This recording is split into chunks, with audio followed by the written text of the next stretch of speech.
Hi friends, আমি রাজা। আশা করি আপনারা সবাই ভালো আছেন। আমিও ভালো আছি। এটা আমার প্রথম ব্লগ। যদি আপনাদের ভালো লাগে, প্লিজ আমার পাশে থাকবেন। সকলই তোমারই ইচ্ছা, ইচ্ছাময়ী তারা তুমি, তোমার কর্ম তুমি করো মা, লোকে বলে করি আমি। তো ফ্রেন্ডস, আমরা দুর্গাপুর গেছিলাম।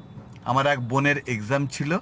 তো এক্সাম সেন্টারটা একদম পুরো ঘন জঙ্গলের ভেতরে, খুব সুন্দর জায়গা।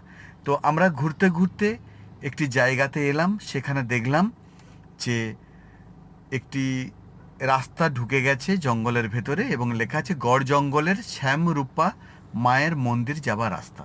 তো আমরা ওখানে গেলাম।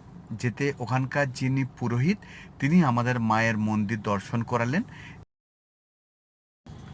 এবং অনেক কথা বললেন।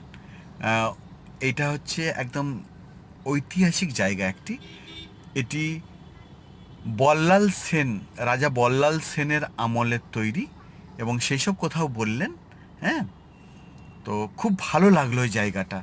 আপনারা যদি দুর্গাপুর যান, নিশ্চয়ই যাবেন মায়ের মন্দির দর্শন করতে। তার পাশেই বাবা মহাদেবের মন্দির, সেইটাও দর্শন করলাম আমরা।